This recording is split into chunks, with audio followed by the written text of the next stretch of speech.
Canal HB de Hortensia Vidaurre presenta su programa estelar. ¡Honore a su excelencia, el presidente de la República!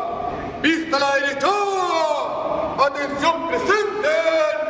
¡Arr!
¿Estamos al aire? Sí. Muy buenas tardes. Cuando es un domingo importante de enero, nosotros todavía estamos en tenida veraniega porque el presidente nos llama y nos dice que hay que hacer conferencia de prensa y donde estemos tenemos que venir en helicóptero, en auto, en taxi, en Uber, en lo que sea. Y yo estaba en Las Rocas Santo Domingo, una comida familiar, y se nos dijo que hoy día había conferencias, así que vine, y cada uno viene de distintos lugares, así que el presidente que no pudo estar el domingo pasado, por razones que ya se van a explicar, pero en el momento cuando lo llamamos, interrumpimos algunas de las reuniones que él estaba haciendo, porque él recorre el país permanentemente para conocer la realidad. Antes de eso, quiero que dé oficialmente y formalmente el comienzo de... Buenas noches. Buenas noches. Buenas noches. Buenas noches. Antes de comenzar con la conferencia de prensa, queremos aclarar una situación. El ministro de Seguridad e Inteligencia, que había sufrido un accidente, hace algunos días visitó al Potro en la clínica veterinaria y se armaron algunas escaramuzas. El ministro salió malherido. Dicen que los animales nunca se olvidan de... Los elefantes pueden pasar 100 años y recuerdan para siempre a la persona. Y el potro parece que no se olvida.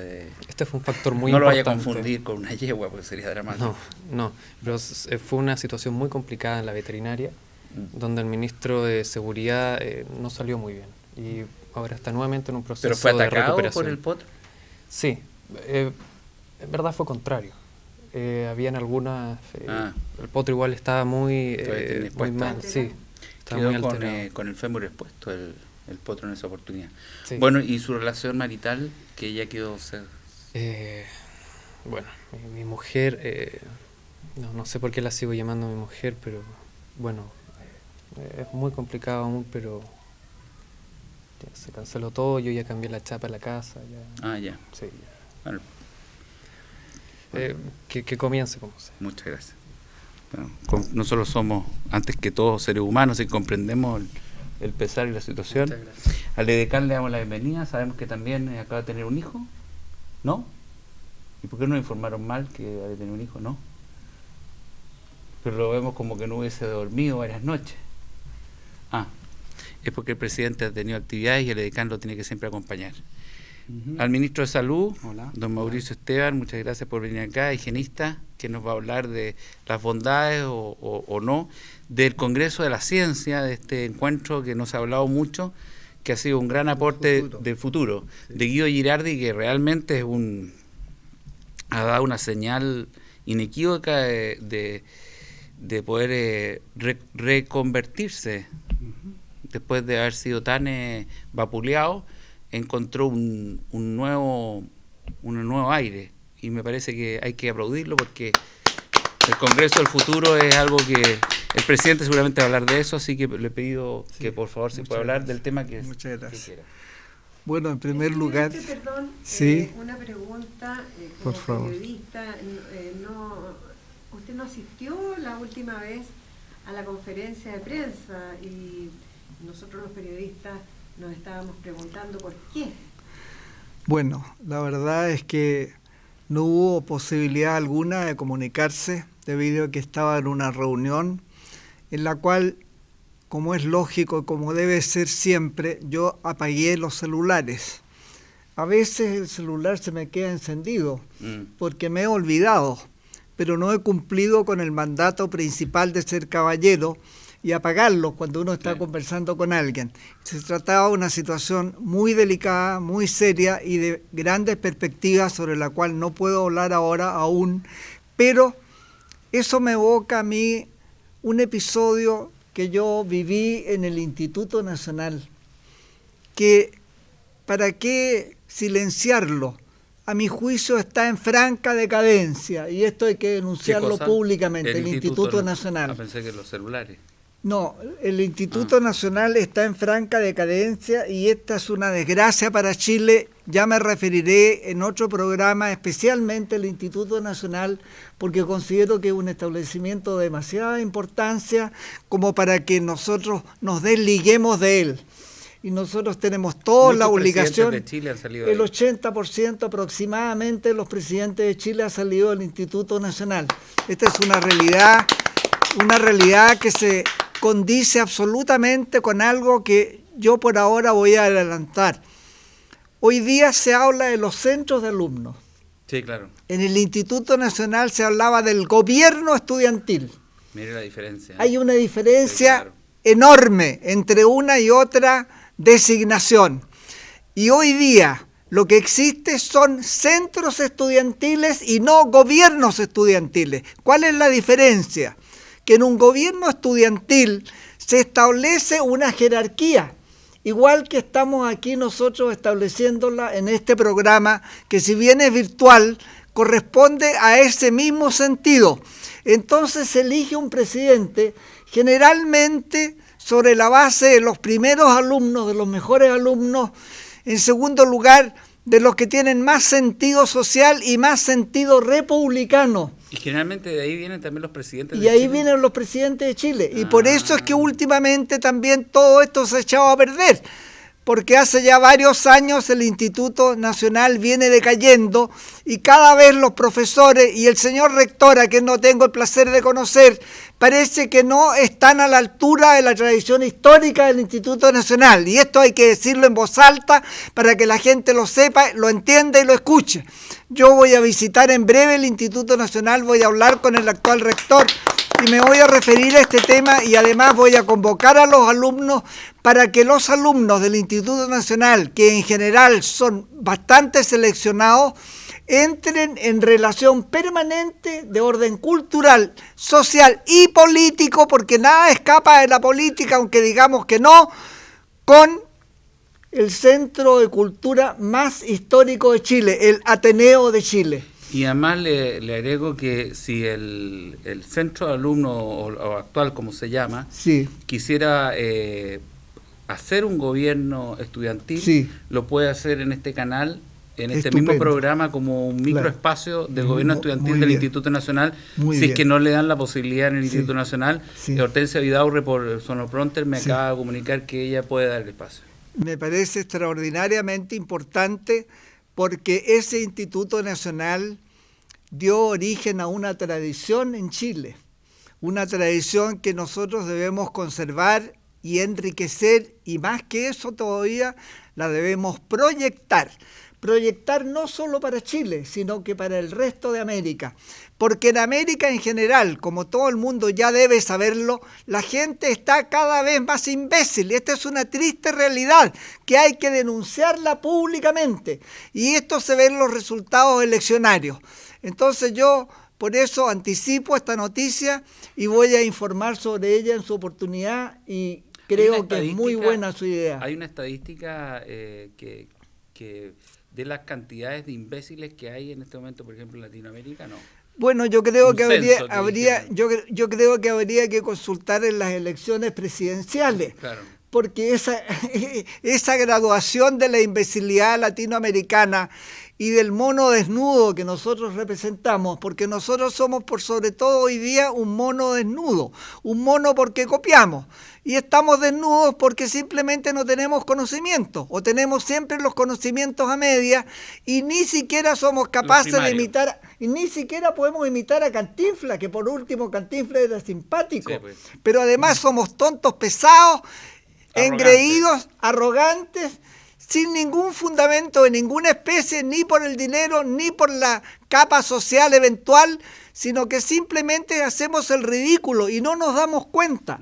Yo recién estaba leyendo, a propósito, y lo menciono de inmediato, uno de los libros que están en exhibición acá en la biblioteca y que me parece que son muy interesantes. Y en esos libros justamente se hacía referencia a un estudio económico sobre América Latina y sobre el mundo. De Soros. Un libro que tengo aquí, que me han facilitado, que yo creo que es importante. George Soros, La tormenta financiera. Claro, este es un libro de una importancia escandalosa y curiosamente veo que en uno de sus capítulos se refiere a la crisis del 2008. Claro. Sobre lo cual yo escribí un libro también que nunca publiqué. Y me interesa sobremanera analizarlo y después comentarlo aquí públicamente, porque hay muchas coincidencias entre lo que dice Soros y lo que yo escribí en ese libro que está escrito, pero no fue publicado. Y no fue publicado por una razón principal, porque me di cuenta en la época de que las mentiras eran tan grandes y el fracaso iba a ser tan enorme que nadie iba a cotizar mi libro, porque así, cuando se está en un clima de imbecilidad creciente, la gente simplemente no cree, no se interesa y quedamos ahí mismo. Y peor aún, porque según el mismo Soros aquí está pronosticando, la situación no tiende a solucionarse, sino que a agravarse, que es lo que yo sostenía precisamente en ese libro, y que se está cumpliendo. Pero yo no podía decir eso al mes o a los 2 meses de publicarlo o de escribirlo. Lo puedo decir ahora que han pasado varios años y después que varias personas, ilustres economistas chilenos, entre comillas, economistoides, que anunciaron la solución definitiva de estos problemas sobre la base de una serie de considerandos generalmente de carácter muy críptico que nadie entiende, ni yo mismo los entendía muchas veces. Yo creo que muchos de ellos no se entienden a sí propios porque están enredados el lenguaje que utilizan y las argumentaciones que buscan para fundamentar estupideces que la gente simplemente no cotiza la cuestión comercial, la cuestión económica, y cuando sean informaciones por la prensa, sobre todo en manos de periodistas que no están capacitados para hablar del problema económico en forma seria y responsable, que simplemente leen y transmiten o repiten las noticias que vienen del exterior, nosotros en lugar de avanzar simplemente hemos estado estancados y yo diría con gran perjuicio para todo el mundo. Bueno, yo quisiera comentar el problema de la educación. Sí, sí. ¿Cuál era la pregunta? El proceso de la educación. Sí, la hizo de alguna manera telepáticamente, ¿se entiende? Ya. En el problema de la educación, como ha dicho también el ministro de Salud, telepáticamente también. En relación a lo que dijo Claudio Naranjo en el Congreso, claro. Exactamente, Congreso del Futuro. Claro. ¿La frase cómo es para que la gente Él dice que la educación es el modo de adaptar a la gente a un mundo enfermo. Y fue ovacionado, él es psiquiatra de la Universidad de Chile y es de Harvard. Ya, voy a decir algo sobre este tema porque creo que es de una importancia capital, sobre todo en el momento presente, en el momento que vivimos, y cuando por otra parte se anuncia que en breve habrá un nuevo gobierno en Chile. Y lo curioso que me ha sorprendido mucho es que la señora que hoy día gobierna el país habría anunciado, y según así lo informa la prensa, que se va a quedar en Chile para defender su legado. Yo me hago una pregunta de niño inocente, porque soy bastante inocente y tengo que reconocerlo en forma pública. ¿De qué legado estamos hablando? ¿Qué fue lo que hizo la señora esta de real beneficio para el país? ¿Qué pasó con el cobre que ahora el 72% está en manos extranjeras. Y cuando los militares dejaron el poder era solo el 30%. ¿De qué legado estamos hablando cuando no hemos ni siquiera sido capaces de dejar sin efecto una ley maldita, que realmente es una ley maldita, la de la concesión plena en materia del cobre? Esta concesión plena hace propietarios, verdaderamente propietarios, a los nuevos dueños, entre comillas, de los yacimientos cupríferos. ¿Qué pasa con el litio, señora, no sé cuánto, señora, ¿cuánto se llama la presidenta? Bachelet.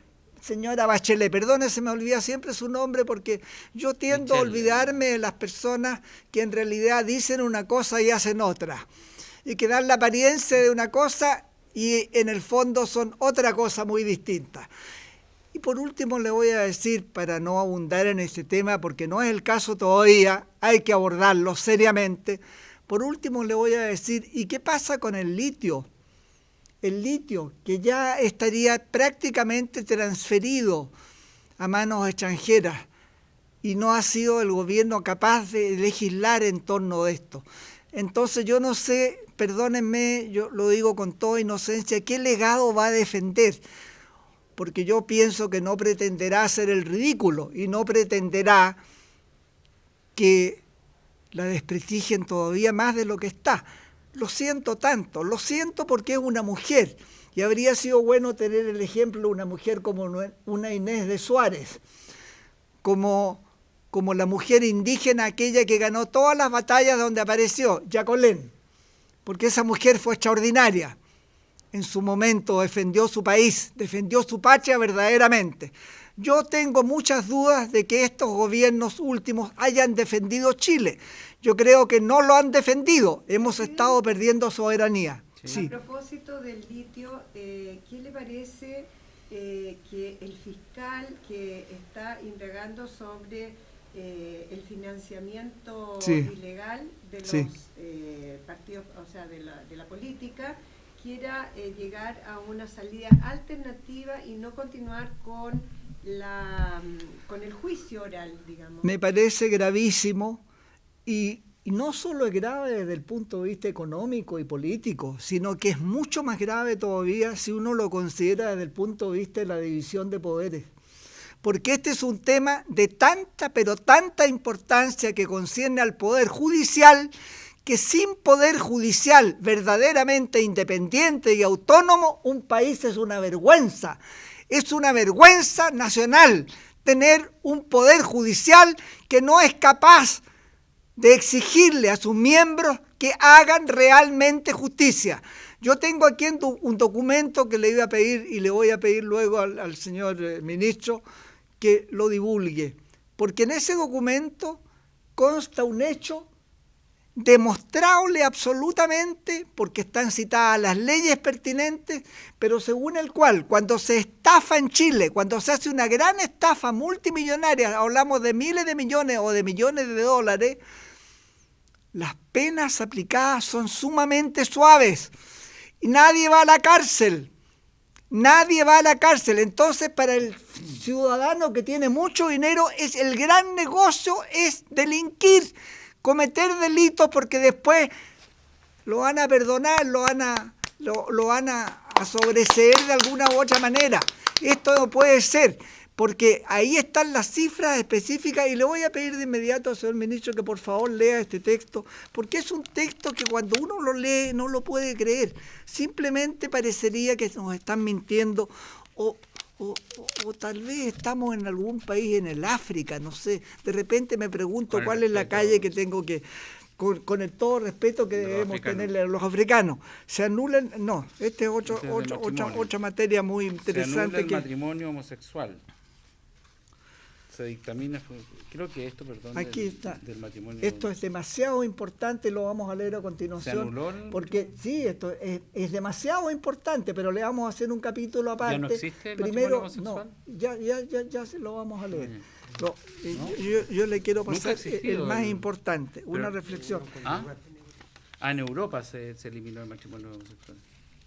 Mire, es que esto es demasiado importante.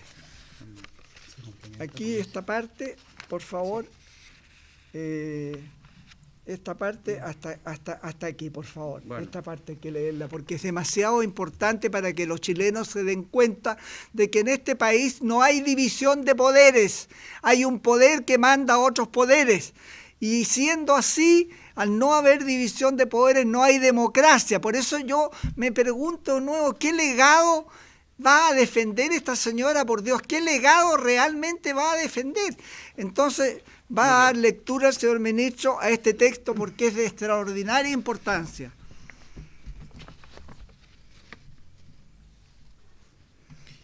Caso Soquimich, abogados creyentes se oponen a aceptar eventual salida alternativa.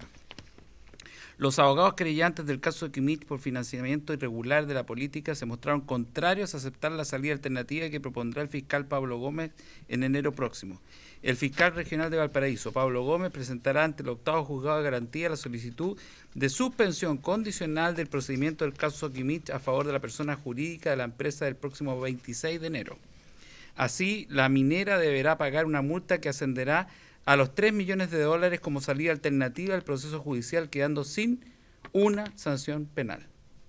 Mauricio Daza, abogado que representa a la Fundación Ciudadano Inteligente como querellante, responsabilizó al fiscal Gómez de que las sanciones contra la minera se traduzcan en impunidad.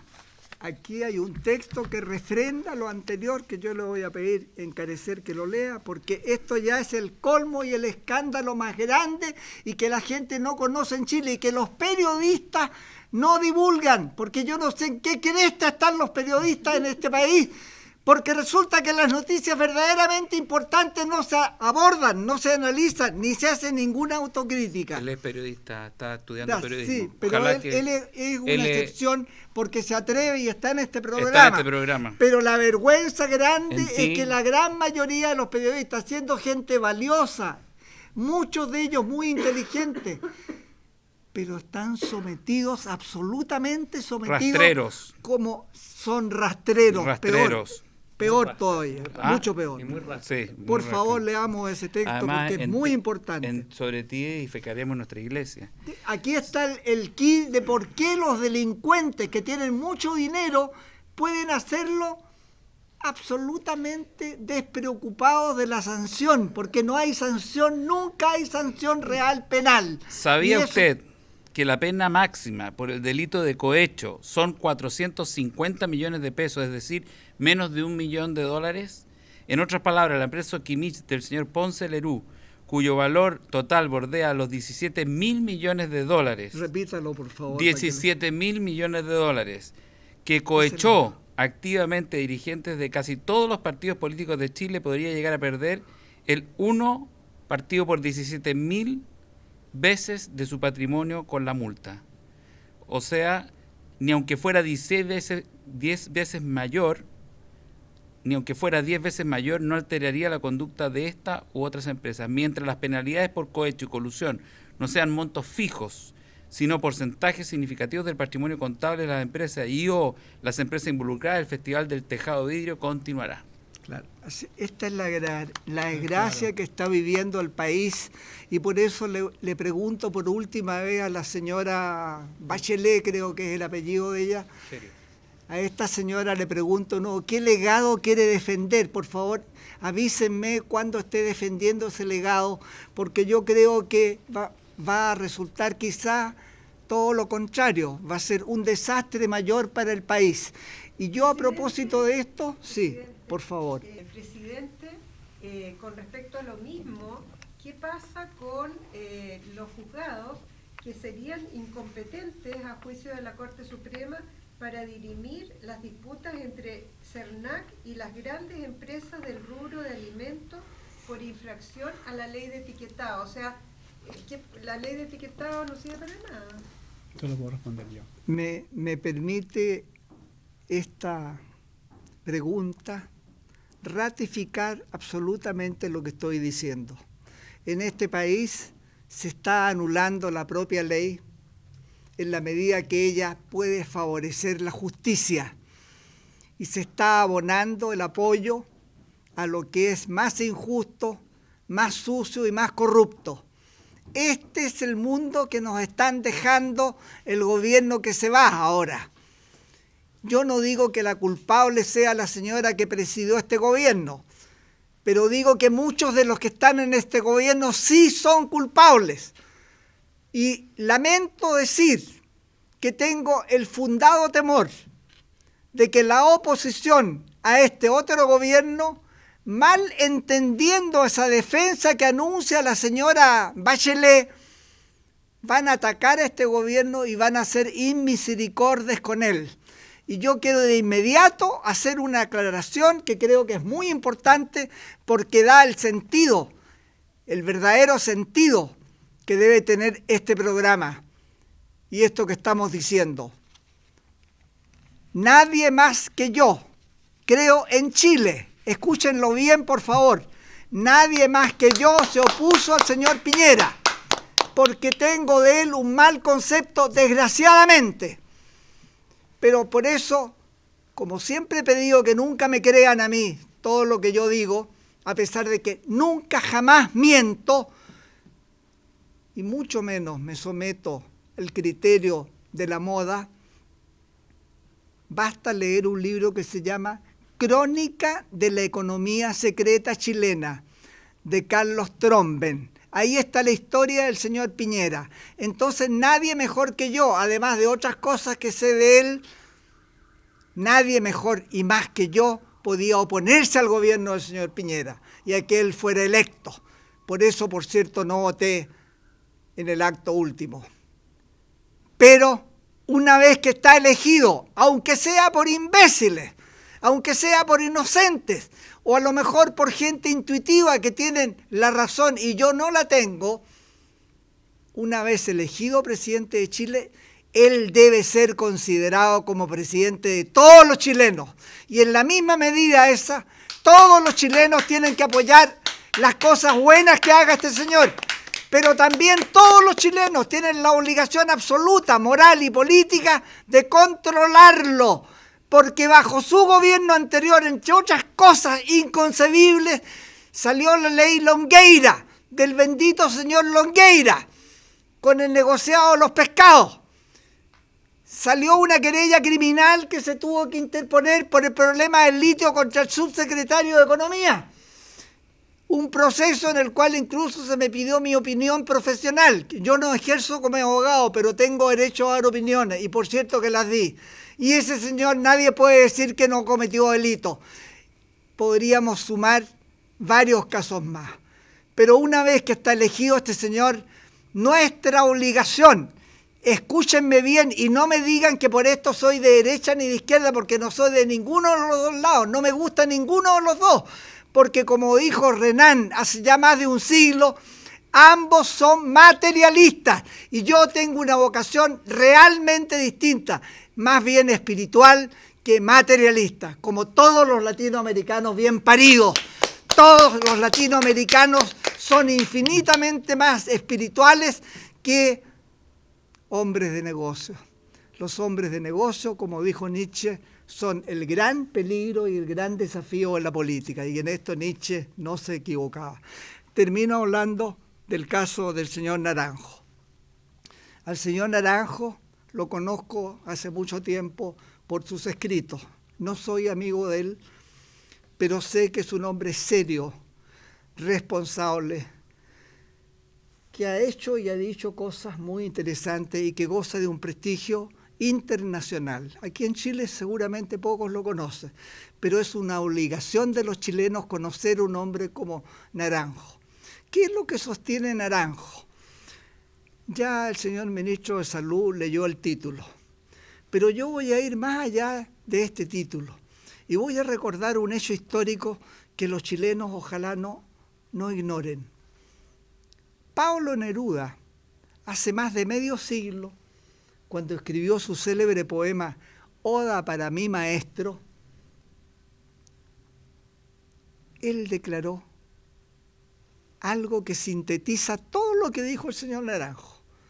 Lo sintetiza absolutamente y, por cierto, con el lenguaje poético lo supera lejos. Dijo, hay que aprender todo de nuevo. Lo voy a repetir. Hay que aprender todo de nuevo. Más o menos en los términos que hoy día enfoca la economía el señor Soros.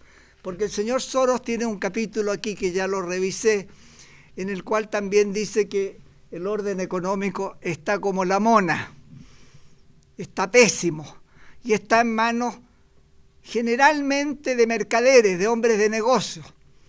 Porque si los economistas fueran gente verdaderamente seria, responsable, con un sentido moral alto y no sometidos a ciertos políticos y ciertos negociados, ellos no terminarían siendo los principales asesores de los mayores delincuentes en el orden comercial. Esta es la realidad del mundo hoy día, no solo en Chile. En Chile no hay que sorprenderse, es en el mundo total que ocurre. Entonces, profundizando el tema de Naranjo, de la educación, ¿por qué? Porque uno se pregunta, bueno, es muy fácil decir, hay que aprender todo de nuevo. Pero ¿por qué hay que aprenderlo todo de nuevo? Por varias razones. Y yo voy a dar una que a mí me parece la principal y que yo analizo en el libro que va a salir en marzo ahora, que se llama Chile Profundo. Chile Profundo, o sea, el verdadero Chile, lo que nosotros verdaderamente debiéramos representar. El problema fundamental es el siguiente. Toda la educación en general está pringada, para no decir impregnada absolutamente de un sentido utilitarista y con una vocación permanentemente egoísta, individualista, atentatoria contra lo más importante que tiene el ser humano, que es la libertad de su alma, que se expresa a través justamente de la opinión, como yo lo estoy haciendo aquí, y como no se está haciendo hoy día en Chile, porque se están ocultando y acallando cosas que son muy importantes. Entonces se divulgan las noticias que no interesan para nada, que son pura chacota, puras estupideces, pero no se analizan a fondo los verdaderos problemas. O sea, nos tienen idiotizados absolutamente. Este es el gran problema de la educación. Y el motivo por el cual yo me refiero ahora específicamente al Instituto Nacional es porque yo sé, por amigos míos, que son muchos del Instituto Nacional, yo sé que en los últimos años, y yo no diría, porque aquí todos le echan la culpa al gobierno militar, pero no es desde el gobierno militar, es de mucho antes ya, que empezó la degeneración, la depravación, el extravío, el debilitamiento, el desprestigio de nuestra educación. Empezó con el señor Frei Montalva, cuando bajo su gobierno, en que tuvo plena mayoría en las dos cámaras del Congreso, se aprobó una ley para darle título de profesor a los llamados profesores a hoy llamarme coco. O sea, profesores mediocres, absolutamente improvisados, que les hacían 3 meses y que no tenían nada que ver con lo que eran los profesores de la escuela normal, que fue eliminada. Entonces yo les digo a ustedes, el problema viene de mucho más atrás, hay que ser honestos. Por eso la democracia cristiana, y esto se lo agradezco al país, está en el suelo. No es que yo lo quiera, es que ha sido así objetivamente, pero yo estoy diciéndolo hace 50 años. Y podría decir, para mi consuelo, para cuando me acuesto en la noche y me trato de quedar dormido, podría decir que eso me consuela. Claro, me consuela en parte, porque no me morí antes. Pero se está viendo en la realidad que era verdadero lo que yo decía, lo que yo sostenía de que la democracia cristiana había establecido las bases del desastre chileno, porque Chile comenzó su desastre ahí, cuando se habló de grandiosidades, de tremendos proyectos, se habló de chilenización. Hay un informe francés que descuartiza la chilenización, y no quiero yo abundar en el tema porque sería muy escabroso. Y después vino la nacionalización, que en este gobierno, en este legado, esta señora no va a poder tampoco defender, porque tuvo en su mano haberlo hecho y tampoco lo hizo. Entonces yo termino diciendo, es muy bueno que haya un enfoque nuevo, distinto, como lo plantea el autor que hemos mencionado, porque la educación chilena tiene que ser modificada sustantivamente y sobre todo tiene que darle énfasis más que nunca a 2 cosas que Gaston Bachelard, el gran filósofo francés, dijo ya hace cerca de un siglo. hay que darle infinita importancia a la ciencia. A la ciencia especialmente para la vida, porque yo salgo de un colegio donde me enseñan los huesos que tiene el cuerpo humano, me enseñan cómo se hace la digestión, pero no me enseñan a alimentarme, como bien ha dicho el ministro de Salud muchas veces, y tampoco me enseñan cómo prevenir enfermedades, y tampoco me enseñan que yo no debo leer en movimiento, porque eso liquida la vista, y por eso yo he perdido parte de la vista, gran parte de la vista, porque siempre leía cuando viajaba, y como viajé mucho, entonces tengo ¿cómo podría decirlo? Una tonelada de zambas en el iris del ojo. Tengo una tonelada, así, de movimiento. Y yo, inocente, no sabía porque no me lo enseñaron. Entonces, ¿qué hay que hacer con esta educación? Hay que ponerla a la altura de la vida. Así resumo yo las palabras y el predicamento de Naranjo, que son muy acertados, pero que van más allá que la educación. Y voy a terminar diciendo lo siguiente. En una de sus muy acertadas afirmaciones, el gran presidente y estadista chileno Pedro Aguirre Cerda dijo algo que los radicales, sobre todo, que han tenido la sinvergüenzura de no saberlo, la vergüenza de no saberlo, no haber estudiado al hombre más inteligente que han tenido en su fila, al más grande presidente que ha tenido Chile, dijo algo que es una sentencia absoluta. Dijo, el concepto de nación, escúchenlo bien, es más que un concepto político, es principalmente un concepto educacional. Por eso que en los Estados Unidos, los grandes países en general, en la educación se le da una importancia tremenda, sí, claro, al sentido patrio. En este país ya no hay patria, no hay patriotas, porque no se le da el sentido educacional que debe tener el concepto de nación. Nosotros tenemos una faramalla que nadie entiende, ahora menos que nunca, y que cada vez tal vez se va a enredar mucho más. Y termino diciendo, el propio concepto de la política, como lo he dicho antes y lo voy a repetir, tiene que ser modificado. La política no puede estar limitada apenas al ejercicio del poder, donde una pila de sinvergüenza o de pretenciosos o de ambiciosos o de codiciosos se pelean el poder con dientes y muelas para enriquecerse simplemente, no para hacer el bien social, para llenarse los bolsillos y no para entregarle a los demás, como decía Amado Nervo en ese poema maravilloso que se llama Dar. Yo termino pues diciendo, nosotros aquí en Chile tenemos la obligación absoluta de entender que el concepto de patria, el concepto de nación, más que un concepto político, es un concepto educacional y que hay que enseñarle a la gente a amar su país, mostrándole su historia, su geografía, y no autorizar viajes al extranjero jamás a quien no haya recorrido primero Chile, porque lo primero que tenemos que hacer es conocer nuestro país para después opinar y no seguir hablando las torpezas que se dicen en general cuando nos comparan con otros gobiernos y nos tratan de tercer mundo. Nosotros no somos un tercer mundo, nosotros somos más que el primer mundo actual, que es una verdadera desgracia, como está constatado por mucha gente. Eso sería. Muchas gracias. Queríamos ahora dejar al ministro de Salud para que definiera, porque nos va a pillar el programa y ya, para que el tiempo aprenda. Bueno, en base a las palabras de Claudio Naranjo, él dice textualmente, y fue ovacionado en el Congreso del Futuro que se realizó hace unos pocos días, que la educación en el fondo lo que hace es preparar a la gente, a los educandos, para adaptarlo a una sociedad enferma. Esto nos retrotrae, acuérdense de la frase que tuvo para gobernar Pedro Aguirre Cerda, que era, gobernar es educar.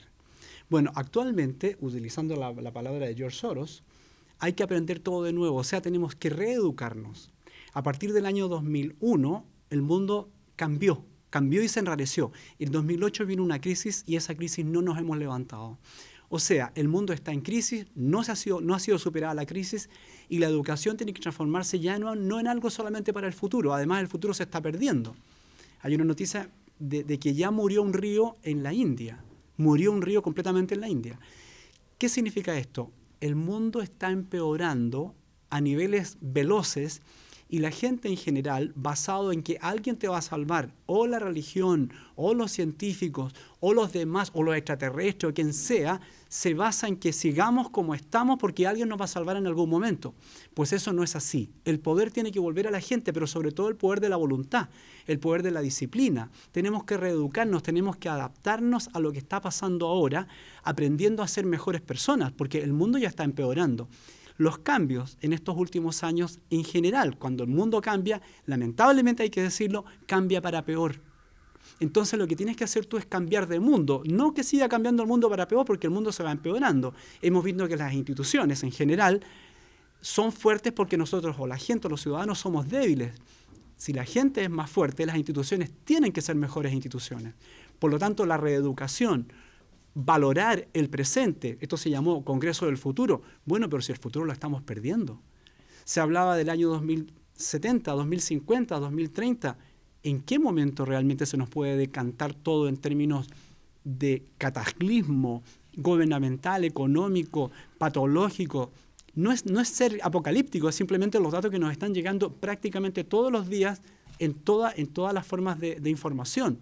Las películas ya son catastrofistas en general, las películas que hablan de futuros catastróficos, pero la realidad está siendo aún más catastrófica.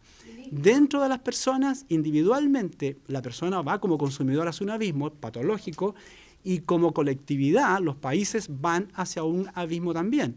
Entonces lo importante es reeducarnos, actualizarnos y hacernos fuertes nuevamente. Tener más voluntad, más disciplina, ordenarnos, empezar a seleccionar las cosas, no ser simplemente consumidores fríos de cualquier cosa que nos quieran vender, seleccionar, elegir ser mejores personas, y eso nos va a poder hacer más fuertes, más firmes y poder por fin tener una mejor vida ante las dificultades, porque la realidad nos va a poner a prueba a todos, al medio ambiente, a la humanidad, al planeta. O sea, la realidad, esta realidad que estamos viviendo ahora del cambio climático es una realidad que nunca ocurrió antes con esta cantidad de 7.000 millones de personas que somos. No tenemos estudios, no sabemos nada cómo poderlo enfrentar, nos va a afectar en la salud, nos va a afectar en la economía, nos va a afectar en las relaciones, en las emociones. Por lo tanto, la reeducación es necesaria, es importante aprender a convivir dentro de nosotros mismos, entre la mente y el cuerpo, la mente con sus vicios, las cosas que le gustan, y el cuerpo con las necesidades reales para estar cada vez más firme. Los fríos son cada vez peores, los calores son cada vez peores, las relaciones son cada vez peores, la gente tiene en general cada vez mecha más corta. Por lo tanto, reeducarnos, tomar conciencia de lo que el mundo necesita ahora, ya no es una cuestión de futuro, es una cuestión de presente. Podemos ser mejores personas y es la única alternativa que tenemos, ser mejores personas en un mundo que está empeorando. Ministro, una pregunta que le quieren hacer. Sí. El gran científico y físico Stephen Hawking dice que la Tierra se convertirá en un mundo infernal parecido a Venus debido al calentamiento descontrolado. Por otro lado, el presidente de Estados Unidos dice que no existe el calentamiento global. ¿Cómo podemos? La gente, yo creo que está muy desorientada. ¿Te puede aclarar el asunto? La verdad es que la gente en general ha utilizado esto que se llama la posverdad, independientemente de las connotaciones comprobadas. El 99% de los científicos demuestran que el cambio global es una realidad. Hay unos pocos científicos, deben ser unos 3 o 4 que están en contra de eso, y a eso se suma Trump. Es decir, una persona que cree que esto del calentamiento global es como creer o no creer en una religión o en una deidad o lo que sea. No, esto es una realidad. Es decir, el frío está llegando a extremos cada vez más fuertes, el calor a extremos cada vez más fuerte, porque la naturaleza es como si estuviera enferma o resfriada. O sea, resfriado es poco. Me refiero, el equilibrio de la naturaleza es tender hacia el equilibrio. Pero claro, como se desequilibra en un sentido y en otro sentido, los desequilibrios son mayores.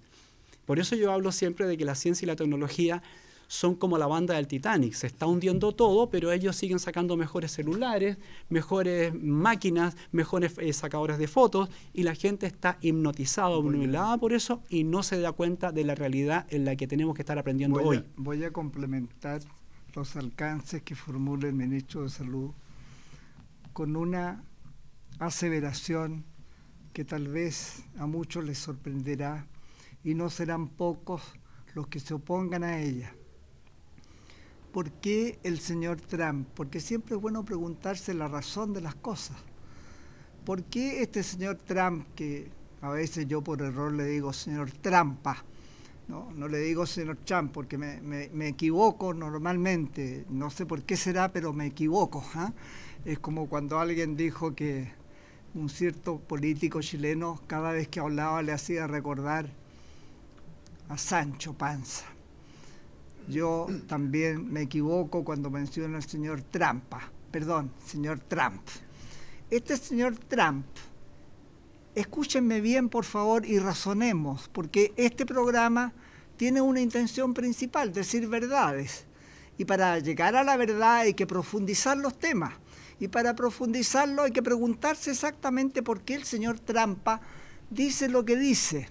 El señor Trampa no es sino un representante, el más simbólico de la aseveración genial que hizo ya hace tantos años Friedrich Nietzsche, cuando dijo que el mayor desafío de la política es que los hombres de negocios no lleguen al poder.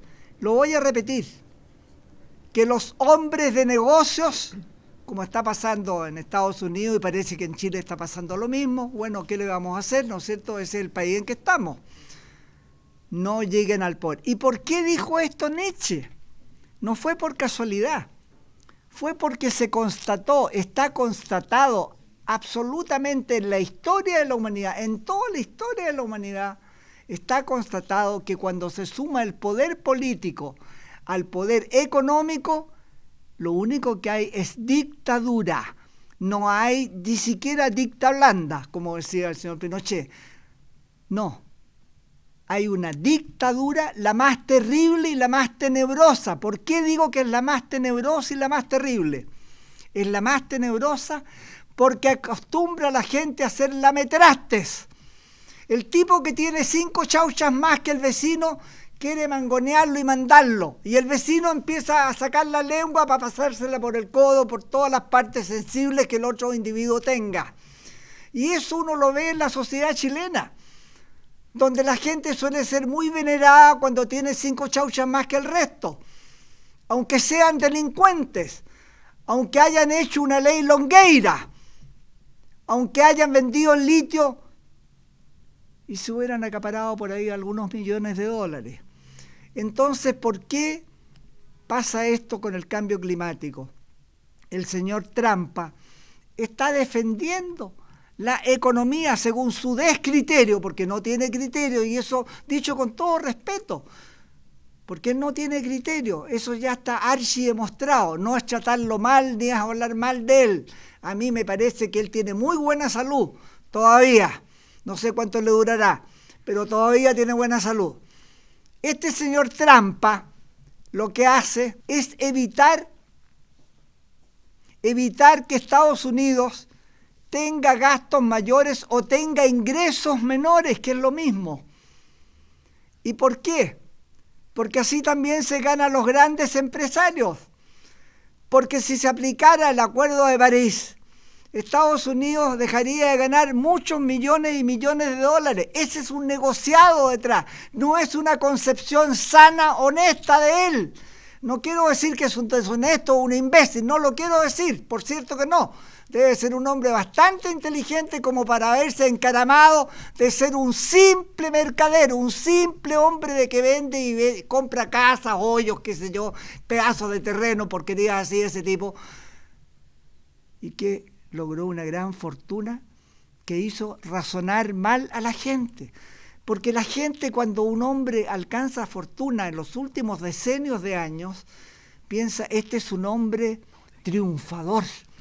Y al otro pobre que no se hizo tan rico lo llaman un perdedor, pobre perdedor. No, es mucho más pobre y más triste y más vergonzoso ser un ganador con este estilo, con este criterio que le está causando un daño infinito a la humanidad y está provocando directa e indirectamente millones de muertes en el mundo. Muchas gracias. Por lo mismo necesitamos que la gente sea mejor persona para que hayan mejores gobernantes, porque si no, seguirá ganando el populismo. La gente busca que alguien le solucione el problema en vez de aprender a solucionarlo por sí misma. Así seríamos más más dependiente de nosotros mismos y no de las instituciones. Que cada uno se gobierne. Que cada uno se gobierne mejor. Queremos pedirle al jefe de prensa que deje cerrado el capítulo.